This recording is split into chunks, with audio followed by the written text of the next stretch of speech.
Hello everyone, welcome back to my channel. मैं हूं आफिया वदूद और आप देख रहे हैं द वॉइस ऑफ ग्रोथ।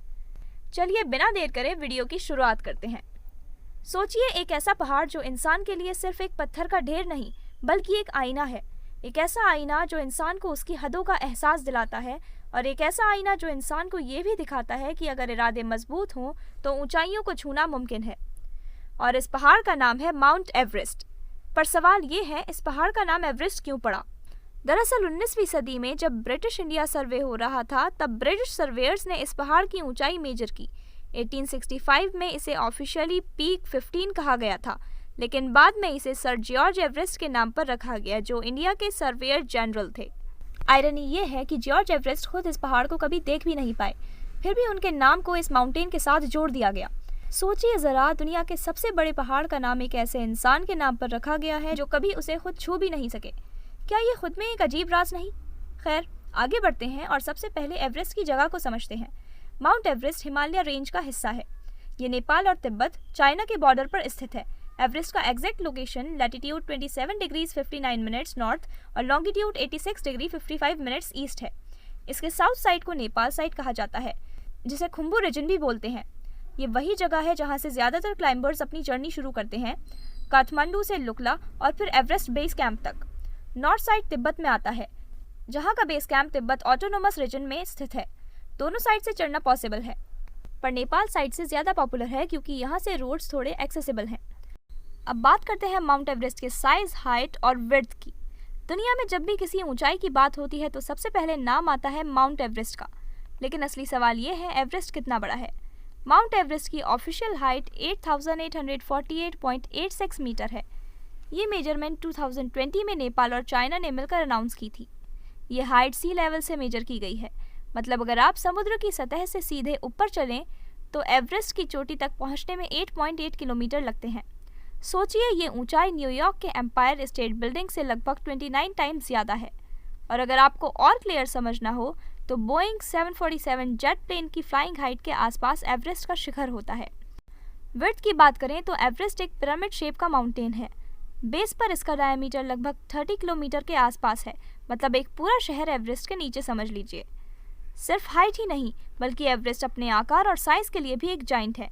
ये पहाड़ इतना बड़ा है कि आसपास के छोटे छोटे पीक्स भी एवरेस्ट के सामने ड्वार्फ लगते हैं। अब जानते हैं एवरेस्ट के रंग, टेक्सचर और एटमॉस्फेयर के बारे में। जब आप एवरेस्ट को दूर से देखते हैं तो सबसे पहले नजर आती है व्हाइट स्नो कैप्ड पीक, एक चमकती हुई सफ़ेद टोपी जो हमेशा बर्फ से ढकी रहती है। पर अगर आप नज़दीक से देखें तो एवरेस्ट के रंग और टेक्सचर और भी इंटरेस्टिंग लगते हैं। नीचे के हिस्से में पत्थर डार्क ग्रे और ब्राउन दिखते हैं, जो कि पुराने ग्रेनाइट और सेडिमेंट्री रॉक्स हैं। जैसे जैसे ऊपर बढ़ते हैं, बर्फ और ग्लेशियर की चमक बढ़ती चली जाती है।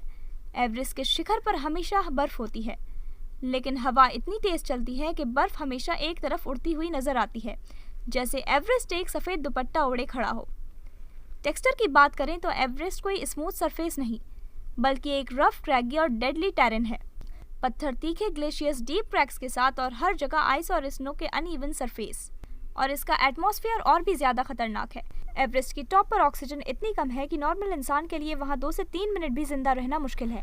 प्रेशर सिर्फ 1/3 है सी लेवल के मुकाबले। इस वजह से 8000 मीटर के ऊपर का एरिया डेथ जोन कहलाता है। और पता है सबसे हैरत की बात क्या है? एवरेस्ट का शिखर हमेशा जेट स्ट्रीम विंड से टकराता है, जो 160 से 200 किलोमीटर पर आवर की स्पीड से चलती हैं।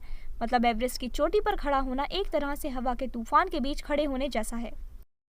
अक्सर हम एवरेस्ट को सिर्फ एक बर्फ से ढका हुआ पहाड़ समझते हैं, लेकिन असल में उसके अंदर और नीचे एक पूरी जियोलॉजी छुपी है, जो लाखों साल पुरानी कहानी सुनाती है। एवरेस्ट की बेस रॉक ज़्यादातर मेटामॉर्फिक रॉक से बनी है, जिसमें शेल और लाइमस्टोन शामिल हैं। ऊपर जाते जाते ये ग्रेनाइट और नाइस में बदल जाती हैं। ये वही पत्थर हैं जो कभी समुद्र के तल से उठकर आज आसमान की बुलंदियों को छू रहे हैं। इसके अंदर ग्लेशियर्स की गहरी लेयर्स हैं, जो बर्फ की नदियों की तरह धीरे धीरे नीचे की तरफ सरकती रहती हैं। ये ग्लेशियर्स हर साल एवरेस्ट के नीचे की जियोग्राफी को थोड़ा थोड़ा बदलते रहते हैं। एवरेस्ट के नीचे हिमालय की पूरी बैकबोन है, एक ऐसी टेक्टोनिक प्लेट बाउंड्री जहां इंडियन प्लेट और यूरेशियन प्लेट टकराती रहती हैं। इसी वजह से एवरेस्ट के आसपास अक्सर छोटे मोटे अर्थक्वेक्स होते रहते हैं। मतलब एवरेस्ट के नीचे धरती हमेशा जिंदा है, हमेशा हिलावट में है। और सबसे इंटरेस्टिंग बात, एवरेस्ट के पत्थरों में फॉसिलाइज्ड सी शेल्स और मैरीन एनिमल्स के निशान मिल चुके हैं। मतलब एवरेस्ट कभी समुद्र के तल का हिस्सा था, सोचिए ज़रा, आज जो पीक आसमान को छू रही है वो कभी ये समुद्र के पानी के नीचे दबी हुई थी। अब हमारे दिमाग में एक सवाल आता है कि क्या वाकई एवरेस्ट समुद्र के तल से निकल कर आया है, और अगर हाँ तो आखिर कैसे। साइंस के मुताबिक 50 करोड़ साल पहले इंडियन प्लेट नॉर्थ की तरफ मूव करते हुए यूरेशियन प्लेट से टकराई। ये टकराव इतना ज़बरदस्त था कि समुद्र के तल का पूरा सेडिमेंट्री रॉक ऊपर उठ गया और हिमालय बन गया। इसी प्रोसेस में एवरेस्ट भी बना। मतलब एवरेस्ट असल में समुद्र का एक हिस्सा था जो धरती के उठाव से आज आसमान तक पहुंच गया। इसके सबूत एवरेस्ट के पत्थरों में मिलते हैं। वहाँ मैरीन लाइमस्टोन और छोटे समुद्री प्राणियों के फॉसिल्स पाए गए। अब एक और सवाल आता है, क्या एवरेस्ट अभी भी ग्रो कर रहा है? तो जवाब है हाँ। इंडियन प्लेट अभी भी हर साल यूरेशियन प्लेट के अंदर 2 सेंटीमीटर घुस रही है। इसी वजह से एवरेस्ट की हाइट हर साल थोड़ी थोड़ी बढ़ती रहती है। मतलब एवरेस्ट अभी भी जीवित है, अभी भी ऊपर की तरफ चढ़ रहा है। यह हमें ये सिखाता है कि जिंदगी में असली ऊंचाई एक दिन में नहीं मिलती, बल्कि हर दिन छोटी छोटी ग्रोथ से एक दिन एवरेस्ट बन जाता है। चलिए अब इसकी खूबसूरती और खतरे के बारे में बात करते हैं। माउंट एवरेस्ट एक ऐसा पहाड़ जिसे देखकर लगता है जैसे धरती ने अपनी सारी ताकत जमा करके आसमान को छूने की कोशिश की हो। सुबह के वक्त जब सूरज की पहली किरण इस पर पड़ती है तो बर्फ की चमक ऐसी लगती है जैसे सोना जल रहा हो। रात में जब तारे एवरेस्ट के ऊपर चमकते हैं तो लगता है जैसे पूरा आसमान इसके गिर्द घूमा हो। एवरेस्ट की खूबसूरती में एक अजीब सी शांति और खौफ दोनों बसते हैं। ये ऐसी जगह है जहाँ प्रकृति अपने सबसे सुंदर और सबसे कठोर रूप में नजर आती है। पर ये जितना सुंदर है उतना ही खतरनाक भी है। टेम्परेचर -60 डिग्री सेल्सियस तक गिर जाता है। हवाएं इतनी तेज चलती हैं कि इंसान खड़ा भी नहीं रह सकता।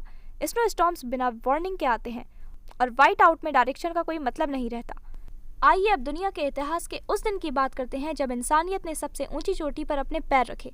29 मई 1953 न्यूजीलैंड के सर एडमंड हिलरी और नेपाल के शेरपा टेंजिंग नोर्गे ने पहली बार माउंट एवरेस्ट को फतह किया। लेकिन क्या हिलरी और टेंजिंग वाकई पहले इंसान थे जिन्होंने एवरेस्ट पर चढ़ने की कोशिश की? तो जवाब है नहीं। उनसे पहले भी कई लोगों ने एवरेस्ट को जीतने का सपना देखा था, पर एवरेस्ट ने सबको आजमाया। 1920 के दशक में ब्रिटिश एक्सपेडिशंस ने कई बार कोशिश की। 1924 में जॉर्ज मलरी और एंड्रयू अर्विन ने एवरेस्ट चढ़ने की कोशिश की थी। उन्होंने समिट के करीब तक पहुंचने के बाद रेडियो कांटेक्ट खो दिया और फिर कभी वापस नहीं आए। उनकी बॉडी 75 साल बाद 1999 में बर्फ में मिली। अभी तक ये एक मिस्ट्री है कि क्या वो दोनों शिखर तक पहुंच गए थे और वापस आते हुए जान गंवा दी, या वो समिट तक कभी पहुंच ही नहीं पाए। इसका जवाब आज तक किसी के पास नहीं है। हिलरी और टेंजिंग ने 1953 में जब समिट तक पहुंचकर अपने देशों के झंडे लगाए तो वो सिर्फ एक विक्ट्री नहीं थी, वो इंसानियत की जीत थी। टेंजिंग ने कहा था, मुझे एवरेस्ट पे चढ़ने से ज़्यादा गर्व इस बात का है कि मैंने अपने सपनों को कभी मरने नहीं दिया। और ये लाइन एवरेस्ट का असली पैगाम है कि इंसान तभी गिरता है जब सपना छोड़ देता है। आज के एवरेस्ट में दुनिया बदल चुकी है। एडवांस सूट्स, सैटेलाइट फोन्स और ड्रोन्स और ऑक्सीजन सिस्टम से चढ़ाई को कुछ हद तक आसान बनाया है, लेकिन एवरेस्ट अब भी उतना ही कठिन है जितना पहले था। आज 2025 तक लगभग 6500 से ज्यादा लोग माउंट एवरेस्ट पर सफल चढ़ाई कर चुके हैं। कुछ लोगों ने तो बार बार एवरेस्ट को चढ़ा है, जैसे शेरपा कामिरिता शेरपा, जिन्होंने 30 बार से भी ज्यादा एवरेस्ट पर चढ़ाई की है। उन्होंने दुनिया को दिखाया है कि हिम्मत और डेडिकेशन से कुछ भी मुमकिन है। चलिए अब एवरेस्ट पर लाइफ की बात करते हैं। सवाल ये है कि क्या हम वहाँ रह सकते हैं? तो जवाब है नहीं। एवरेस्ट पर परमानेंट लाइफ मुमकिन नहीं है। ऑक्सीजन, टेम्परेचर और रिसोर्सेज के बिना कोई इंसान जिंदा नहीं रह सकता, लेकिन फिर भी बेस कैंप्स पर कुछ हफ्तों तक लोग रहते हैं। ये प्रूफ है कि इंसान हर मुश्किल में जीने का तरीका ढूंढ लेता है। माउंट एवरेस्ट सिर्फ धरती का सबसे ऊंचा शिखर नहीं है, ये इंसान के जज्बे की ऊंचाई का सबूत है। जब दुनिया कहे कि आपसे नहीं होगा, तब एवरेस्ट को हमेशा याद रखिएगा, क्योंकि उसने सबको यही सिखाया है कि जो अपने डर, अपनी कमजोरी, अपनी थकान को हरा देता है, हकीकत में वही अपने अंदर के एवरेस्ट को जीतता है। अगर आपको भी अपनी जिंदगी में कोई एवरेस्ट जीतना है तो डरिए मत, रुकिए मत, बस चलते रहिए। चाहे हवा तेज हो, रास्ते कठिन हो, लेकिन अगर आपके अंदर हौसला और विश्वास है तो आप कुछ भी कर सकते हैं।